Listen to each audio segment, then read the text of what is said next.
ओम श्री परमात्मने नमः। यथार्थ गीता अध्याय 17 श्लोक 4 और 5। यजन्ते सात्विका देवान् यक्षरांसांसे राजसा प्रेतान् भूतगणान् च अन्ये यजन्ते तामसा जनाः।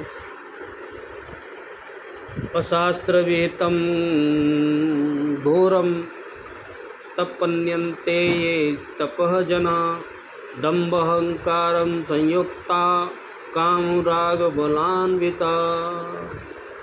भगवान बोले, अर्जुन, जो सात्विक पुरुष देवों को पूजते हैं, सुनना ध्यान से, जो सात्विक पुरुष देवों को पूजते हैं और राजस पुरुष यक्षों को और राक्षसों को, यक्ष और राक्षसों को, तथा अन्य जो तामस मनुष्य हैं वे तो प्रेत और भूत आदि गणों को पूजते रहते हैं, भूतों को पूजते रहते हैं।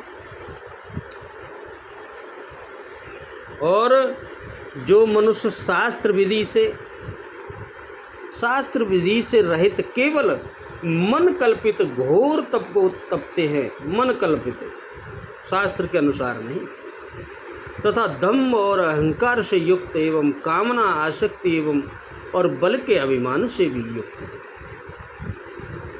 वो कैसे हैं भगवान बता रहे हैं।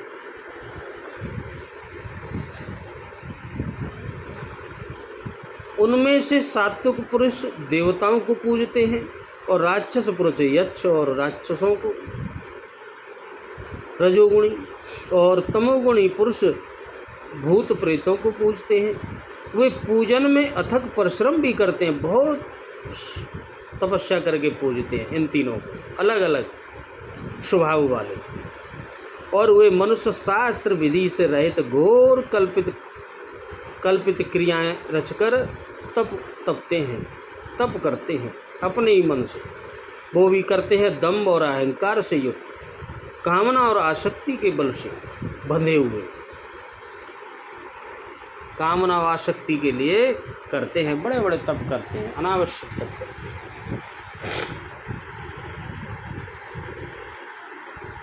सात्विक पुरुष देवों को पूजते हैं, इसका क्या भाव है?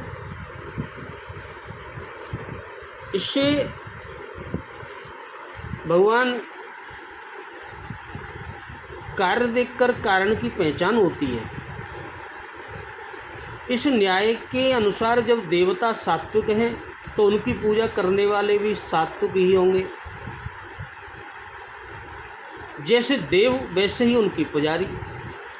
इस लोकोक्ति के अनुसार यह बतलाते हैं कि देवताओं को पूजने वाले मनुष्य सात्विक हैं, सात्विक की निष्ठा वाले हैं। देवताओं से यहाँ सूर्य, चंद्र, अग्नि, वायु, इंद्र, वरुण, यम, अश्विनी कुमार और विश्वदेव आदि शास्त्रोक्त देव समझने चाहिए इन्हीं को।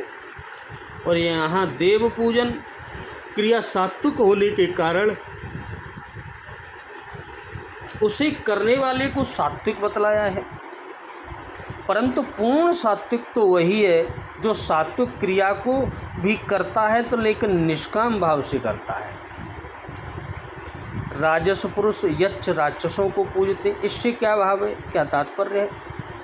जैसे देवताओं को पूजने वाले सात्विक हैं, उसी न्याय से यक्ष और राक्षसों को पूजने वाले राजस हैं। राजसी निष्ठा वाले यानी रजोगुणी यह पहचान करने के लिए ऐसा कहा है, जैसे यक्ष से कुबेर आदि, राक्षसों से राहु केतु आदि समझना चाहिए। तामस मनुष्य प्रेत और भूतगणों को पूजते हैं, इसका क्या भाव है? तामसी पुरुष, इससे भी यही बात कही गई है कि भूत प्रेत पिशाचों को पूजने वाले तामसी निष्ठा वाले हैं। मरने के बाद जो पाप कर्मवश भूत प्रेतादि के वायु प्रधान देह को प्राप्त होते हैं वे भूत प्रेत कहलाते हैं।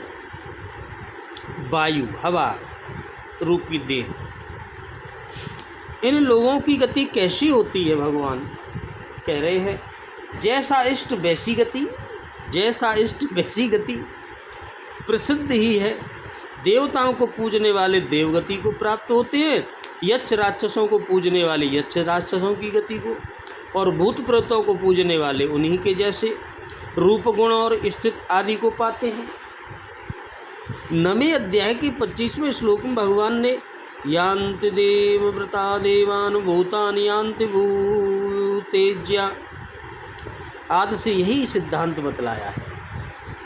न जानने के कारण शास्त्र विधि का त्याग करके त्रिविध स्वाभाविक श्रद्धा के साथ पूजन यजन करने वालों का वर्णन भगवान ने बताया, परंतु शास्त्र विधि का त्याग करने वाले अश्रद्धालु मनुष्यों के विषय में कुछ नहीं कहा गया। अतः जिस यह जिज्ञासा उत्पन्न हुई कि जिनमें श्रद्धा भी नहीं है और जो शास्त्र विधि को भी नहीं मानते और घोर तप आदि कर्म करते रहते हैं, वे किस श्रेणी में आते हैं, इस पर अगले श्लोक में भगवान बता रहे हैं।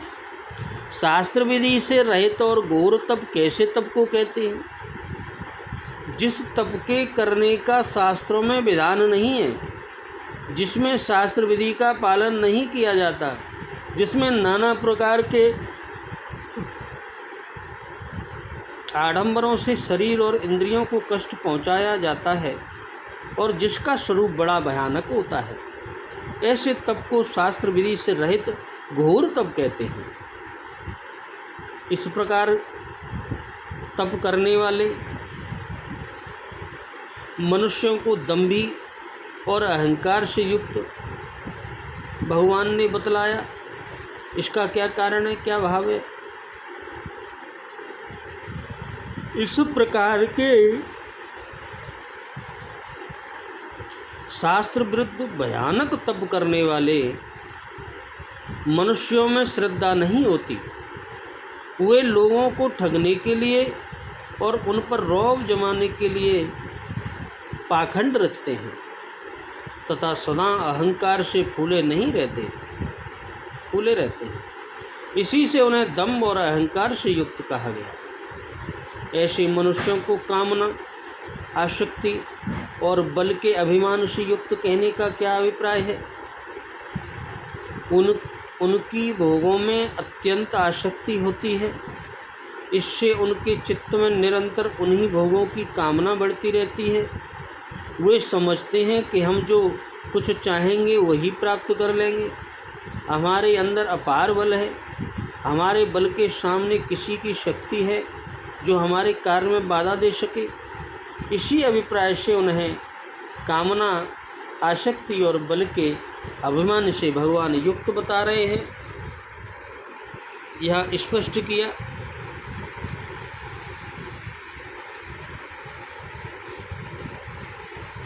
बोलो राधे राधे, जय जय श्री कृष्ण।